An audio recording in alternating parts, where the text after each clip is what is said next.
viewers! Let's talk about factoring trinomials. X squared plus bx plus c, whose a is always 1. So in this topic, we need to be careful in checking the given. Always look at the coefficient of x squared. It should be 1 always. Let's have example number 1.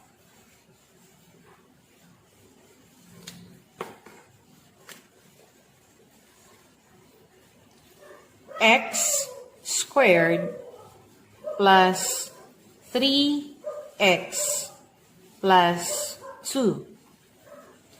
So first, let's get the factors of the first term. X squared has factors of x and x. Next is, let's get the factors of the third term, which is 2. And there's no other than 1 times 2, or the reverse, 2 times 1. Since there are no other factors of 2, we can proceed now to pair of factors. First pair is x and 1. So that is now our first factor. So x plus 1. And the second pair is x plus 2. Observe the operations of the two factors. Since the third term is positive, the factors must have the same operation. And when multiplied, it must be positive also. When added, it should be positive. That's why it should be x plus 1 times the quantity of x plus 2. So this is our final answer. We can check our answer if it is correct by multiplying the two factors. So let's do the checking now.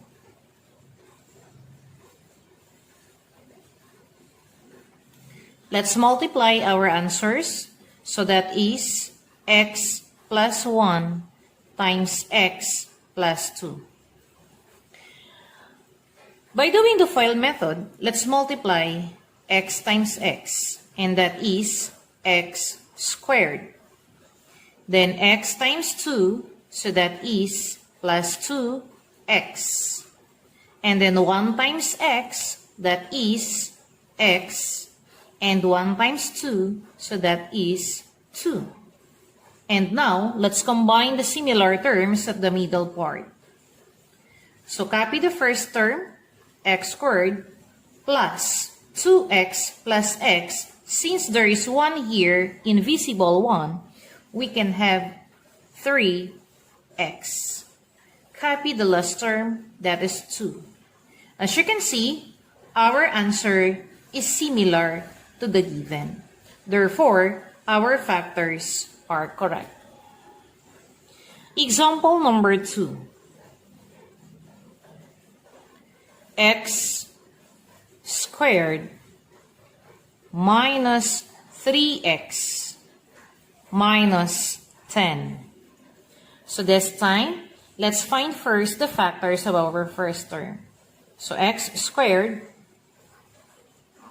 has factors of x and x. Next is 10 or negative 10. So for negative 10, there are possible factors. So first is positive 10 times negative 1. And the other one is negative 10 times positive 1. What else? It can be also 5 times negative 2 and negative 5 times positive 2. So, Before we proceed to pairing of factors, we need to check. When we multiply the factors of the third term, the product should be negative 10. When added, it should be negative 3. So this time, we need to verify our factors.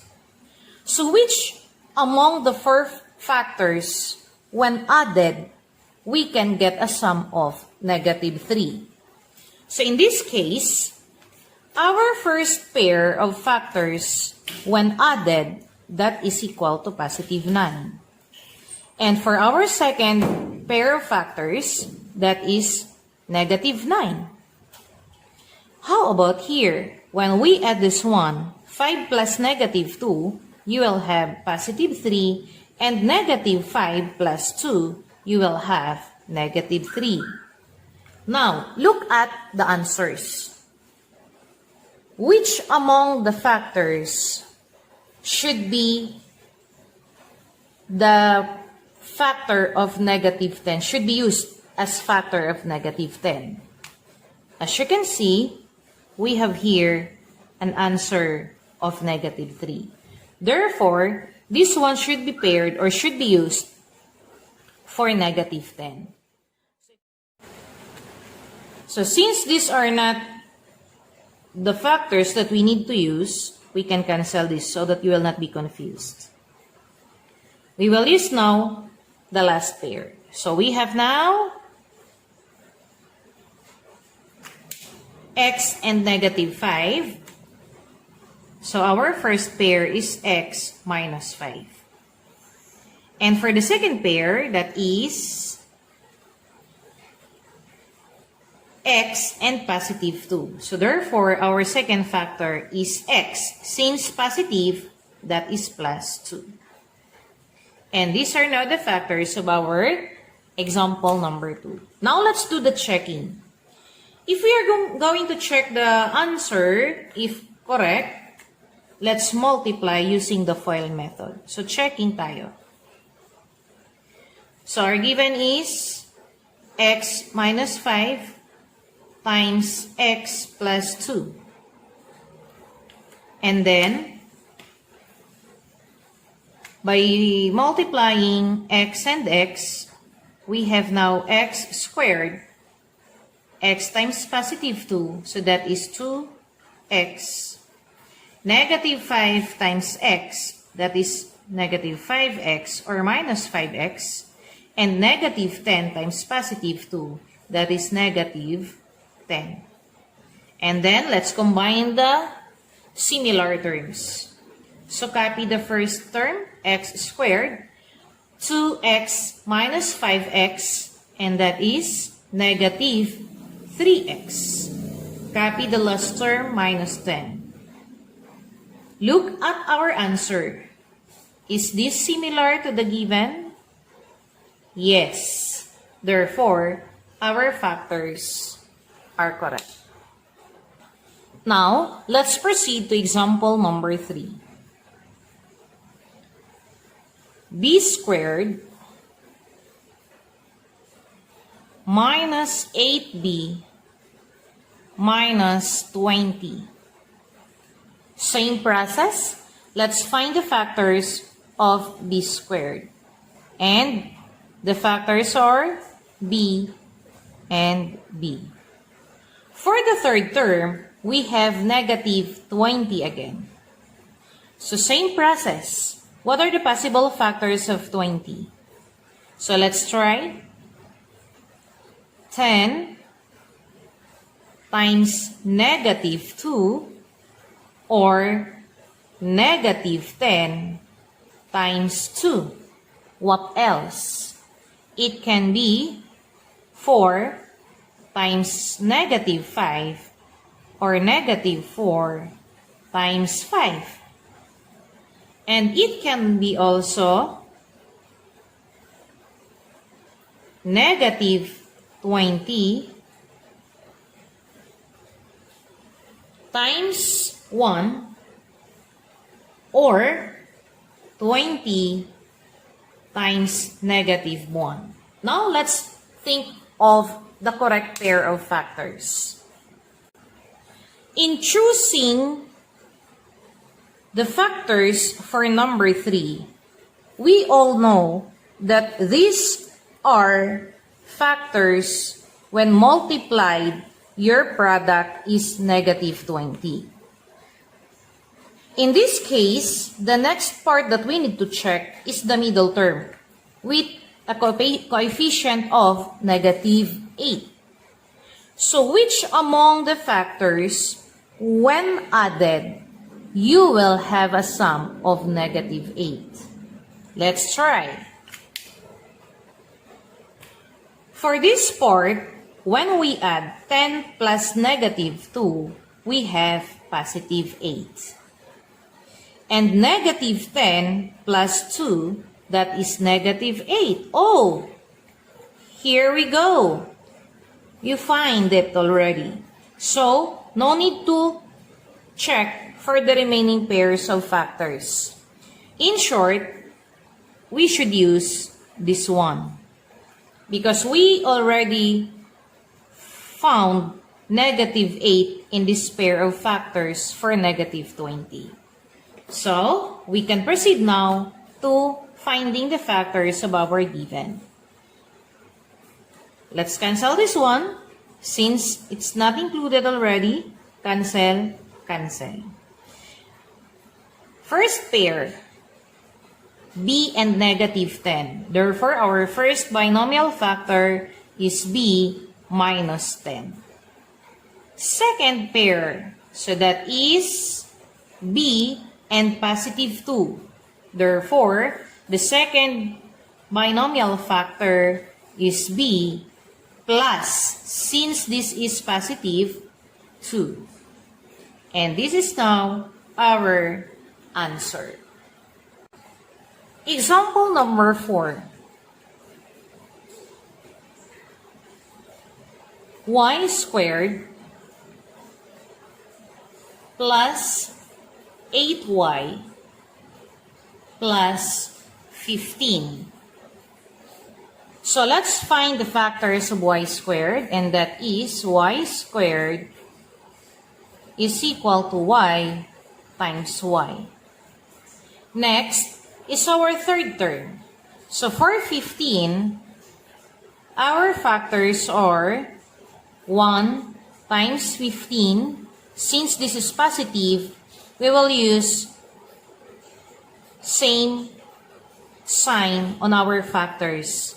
And since our middle term is positive, no need to use the negative factors. Other factors of 15 are 3 and 5. Therefore, we can choose now which pair of factors we are going to use since our middle term is 8. So among the pair of factors, which one or which pair has a sum of 8? When we add this, 1 plus 15, we have 16. And here, when we are going to add, when added, our answer is 8.